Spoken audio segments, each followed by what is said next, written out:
Yang pertama ada tren percakapan di media sosial pasca demo yang terjadi mulai terlihat sejak tanggal 30 Agustus. Warganet banyak membahas soal perusakan Fasum setelah kasus kematian ojol Afan Kurniawan di tanggal 28 Agustus malam. Kemudian pembahasan semakin ramai di tanggal Senin 1 September yang membahas tentang tuntutan 17+8 yang digaungkan oleh berbagai kalangan. Data yang masuk tercatat ada 133.000 mention yang berasal dari 9.000 pemilik akun dari berbagai kalangan menciutkan hal serupa. 99% mention berasal di media sosial X. Selanjutnya saudara, kita akan lihat perbincangan hal yang sama dari platform lain di luar X, di mana ada 69% masyarakat mengakses informasi soal demonstrasi lewat situs berita online. 4% mengakses lewat YouTube, 3% mengakses lewat Blue Sky, 6% lewat Instagram, 4% lewat Facebook, dan 14% lainnya lewat aplikasi Reddit. Kemudian saudara, kita juga lihat data dari top words atau kata-kata yang paling populer, di mana kata yang paling banyak diakses di media sosial adalah kata tuntutan dan tuntutan rakyat. Ada juga kata Indonesia, demonstrasi, pemerintah, 7 korban meninggal, ultimatum, dan berbagai kata lainnya yang masih berkaitan dengan aksi protes massa. Saudara, sedikitnya ada 50 hashtag atau tagar yang digunakan warganet untuk menciutkan berbagai hal soal tuntutan kepada pemerintah. Yang paling banyak digunakan adalah tagar Riset Indonesia. Jumlahnya saudara mencapai 2.133. Selanjutnya juga ada tagar demo DPR, kemudian demo, tagar warga jaga warga, tuntutan rakyat, dan tagar 17+8 tuntutan rakyat. Untuk membahasnya lebih lanjut, saudara, sudah bergabung bersama Kompas TV, Ika Idris, Co-Director Monash Data and Democracy Research Hub. Selamat siang Mbak Ika dengan Bella di studio. Selamat siang Mbak Bella, jelas ya suara saya? Ya, jelas sekali Mbak Ika. Mbak Ika, ini kalau kita lihat tren di media sosial itu ada percakapan terkait demo. Makin ramai setelah kasus kematian pengemudi ojol ya, Afan Kurniawan. Bagaimana analisis Anda? Ya, memang kalau kita lihat dari percakapan publik itu kan ramai sejak 2 minggu yang lalu gitu ya, dan di puncaknya adalah minggu kemarin. Dari minggu kemarin ke minggu ini sebenarnya tren percakapan jauh sudah turun. Kalau minggu lalu itu sampai 11 juta, 12 juta percakapan gitu ya, minggu ini sudah turun di ratusan ribu. Utamanya memang terkait dengan kata kunci yang tadi. Nah, emosi warga juga di net gitu ya, itu sudah jauh berubah. Jika di minggu yang lalu itu dominasi emosinya adalah marah, antisipasi terkait dengan kerusuhan dan demonstrasi gitu ya. Ada juga yang takut dan ada juga yang sedih akibat tewasnya Afan gitu. Namun di minggu ini kita sudah lihat emosinya itu banyak bentuknya adalah harapan gitu ya. Walaupun masih ada juga sedih dan marah. Tagar-tagar pun seperti tadi yang sudah disebutkan itu sebenarnya jauh berbeda di minggu kemarin, di mana minggu kemarin itu tagar-tagarnya didominasi memang terkait dengan polisi dan DPR, seperti tagar polisi pembunuh rakyat, polisi pembunuh, atau polisi musuh bersama gitu ya, bubarkan DPR. Nah sekarang ini sudah didominasi tagar-tagar yang sifatnya memang memberikan jalan keluar gitu ya, dan motivasional seperti Riset Indonesia dan 17+8.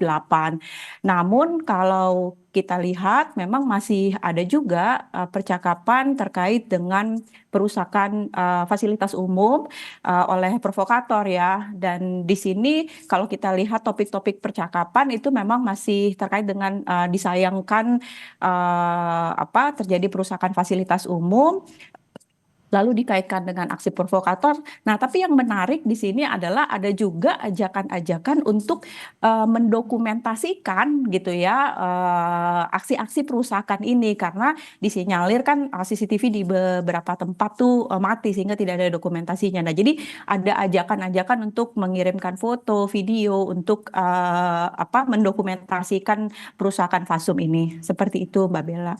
Nah, Mbak Ika, yang memang terus disuarakan terutama di media sosial oleh warganet itu memang tadi tuntutan 17+8 yang memang makin hari makin sering dibicarakan oleh masyarakat gitu ya. Terutama untuk mendekati deadline-nya di kurang lebih kalau tidak salah tanggal 5 September ini.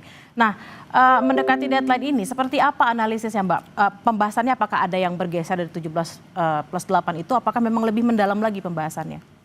Ya, jadi 17+8 ini selalu muncul bersamaan dengan kata kunci seperti tuntutan warga, demand gitu ya, itu selalu muncul. Nah, tuntutan rakyat, tuntutan itu yang muncul dengan 17+8. Jadi nggak semua pakai 17+8 ini sebenarnya.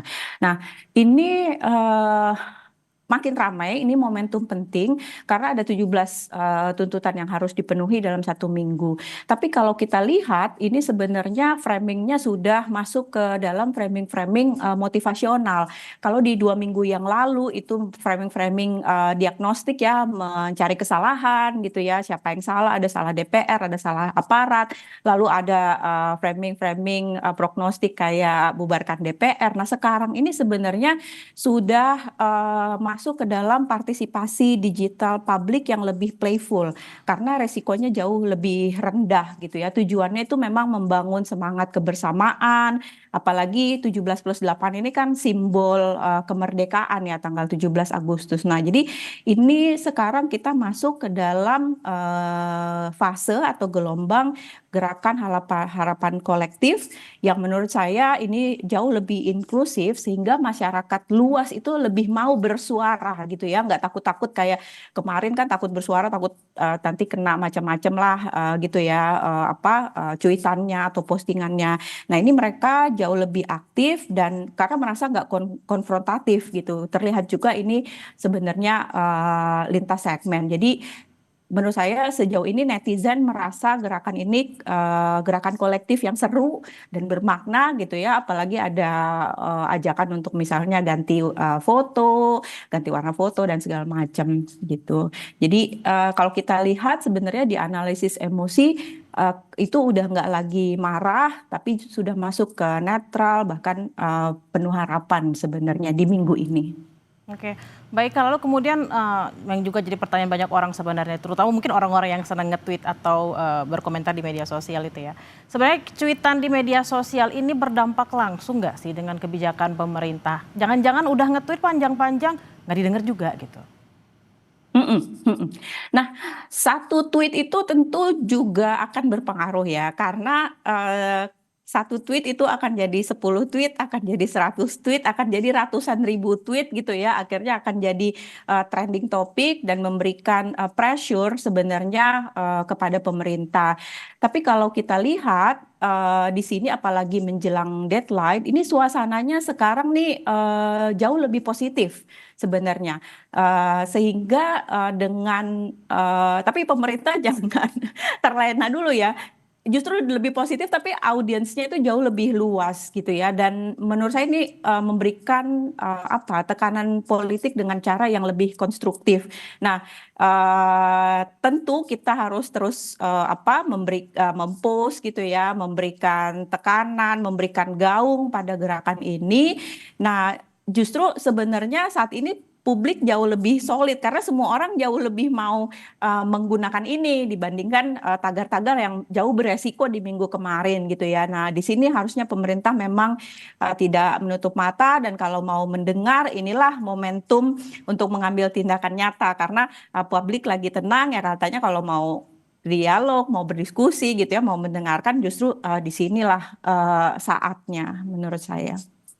Tone-nya memang lebih positif, tapi tekanan itu tidak berkurang, malah tekanannya lebih push dan cakupannya juga jauh lebih luas. Terima kasih atas perbincangan di siang hari ini, Mbak Ika Idris, Co-Director Monash Data and Democracy Research Hub. Selamat beraktivitas kembali, Mbak.